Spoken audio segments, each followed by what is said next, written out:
तो पार्ट 14 की शुरुआत वहीं से होती है जहां पिछला एपिसोड खत्म हुआ था। दोही को जूसियोक से 2 साल पहले मेरे ग्रुप में हुई बहुत बड़े फ्रॉड के बारे में पता चलता है, जिसके बारे में वो दोनों ही इन्वेस्टिगेट करने लगते हैं। नोसुक के खिलाफ कोई पक्के सबूत न होने की वजह से उस पर कोई लीगल एक्शन भी नहीं लिया जा सकता। जिसके बाद दोही पुलिस स्टेशन जाती है, पर पुलिस को तो किलर मिला ही नहीं था। इसीलिए दोही अब खुद शिकार बनने का डिसाइड करती है ताकि किलर दोही को मारने के लिए बाहर निकले और तभी उस किलर को पकड़ा जा सकता है, जिसे पकड़ने के बाद असली मास्टरमाइंड का पता चल जाएगा। तो उसके बाद दोही जाती है अपने ब्लाइंड डेट से मिलने के लिए, जो कि था प्रोसिक्यूटर चोई, जो आते ही दोही के साथ फ्लर्ट शुरू कर देता है, जो गुआन को बिल्कुल भी पसंद नहीं आता, स्पेशली उसकी हरकतें। तो दोनों अपनी सीट पर जाकर बैठ जाते हैं। चोई गुआन के बारे में पूछता है तो दोही बताती कि ये मेरा बॉडीगार्ड है। चोई कहता है हाँ ये तो मैं समझ सकता हूँ कि आप जैसे अपर क्लास वाले लोग बिना बॉडीगार्ड्स के कहीं नहीं जाते। दोही उसे पिछली बार की डेट के लिए सॉरी कहती है कि थोड़ी मिसअंडरस्टैंडिंग की वजह से मैं आपसे नहीं मिल पाई थी। इस पर चोई कहता है कि कोई बात नहीं, जो होता है अच्छे के लिए ही तो होता है, और अभी तो आपकी वैल्यू भी बढ़ चुकी है। दोही पूछती क्या वैल्यू? चोई कहता है कि वो आप मेरे ग्रुप की अगली चेयरवुमन बनने वाली हो, इसीलिए हमारा नाम मिलना एक तरीके से अच्छा ही हुआ। दोही कहती है हाँ सही बात है। तो चोई कहता है कि मैंने स्टीक और वाइन ऑर्डर कर दिया है, आपको वाइन और स्टीक पसंद है ना? और थोड़ा चीजी लाइन मारते हुए कहता है कि आप तो मुझे भी पसंद करती हो ना। ये बोलकर वो खुद ही हंस देता है, तो दोही भी हंस देती है, और वो कर भी क्या सकती थी। देन कहती कि आप तो एक प्रोसिक्यूटर हो ना।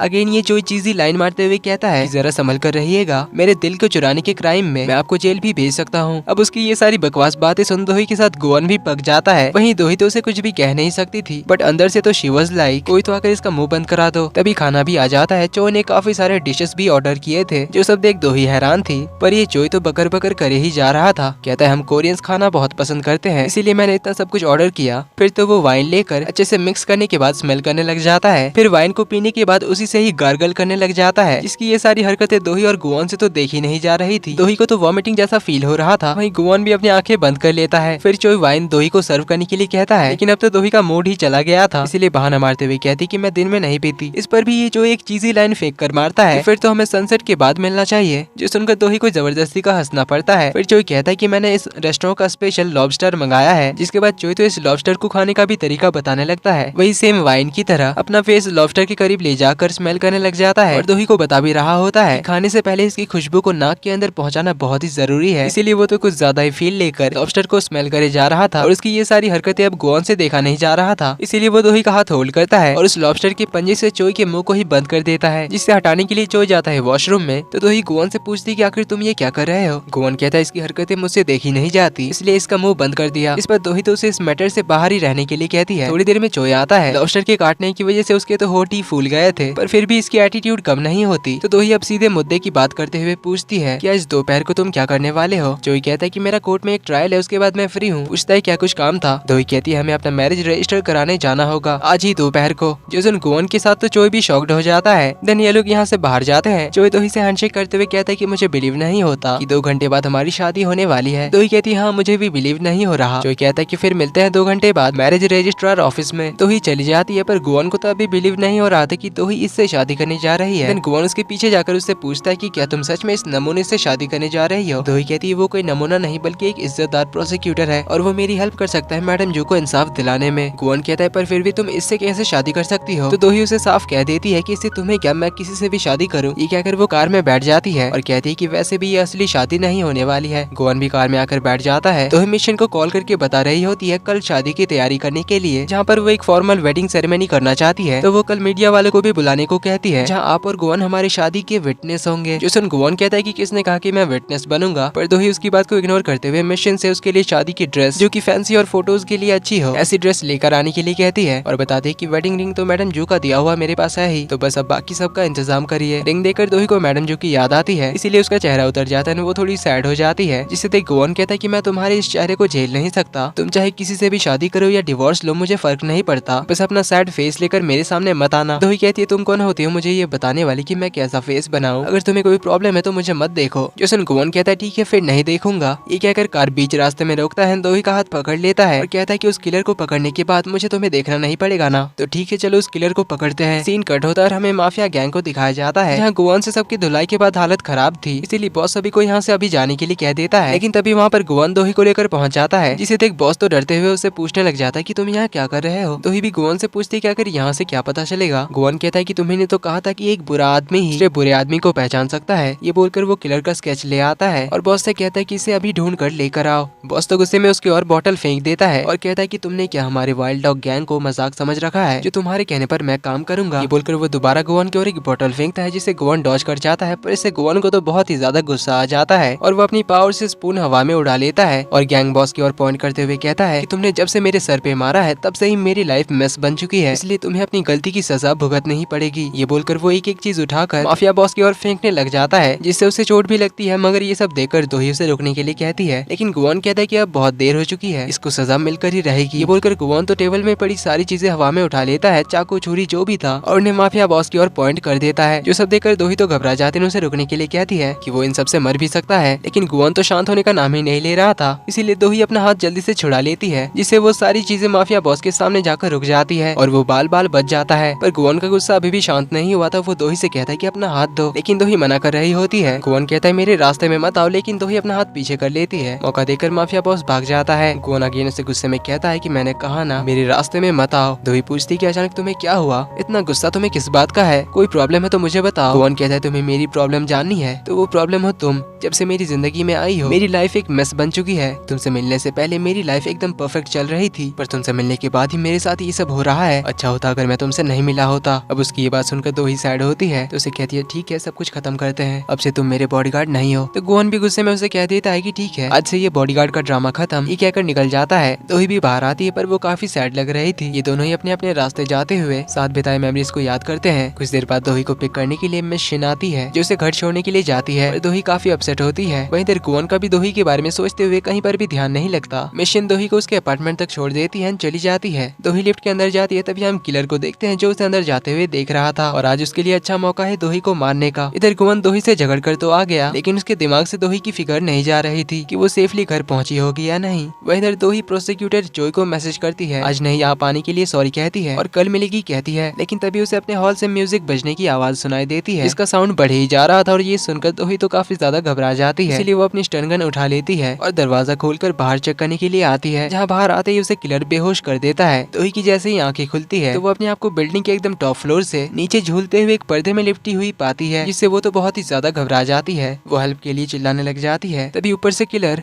एक पर्दे को काट देता है और दूसरे को थोड़ा सा काट कर चला जाता है, जिससे वो पर्दा धीरे धीरे अपने आप फटने लग जाता है। एक टाइम पर वो पर्दा कट जाता है, दोही गिरने वाली होती है, पर तभी रेलिंग को टपक कर गोवन उसका हाथ पकड़कर उसे रोक लेता है। गोवन को देखकर दोही तो रो ही पड़ती है, उसका नाम लेकर बुलाती है। दोनों एक दूसरे की ओर देखने लग जाते हैं। इसी के साथ पार्ट 14 का एंड यहीं पर होता है। कहानी आगे काफी ज्यादा इंटरेस्टिंग होने वाली है, इसलिए वीडियो पसंद आई तो वीडियो को लाइक कर देना। चैनल पर पहली बार आए हो तो do subscribe and hit the bell icon, ताकि आगे की एपिसोड्स आपसे मिस ना हो। जल्दी ही मिलते हैं अगले वीडियो में, तब तक के लिए take care and bye bye.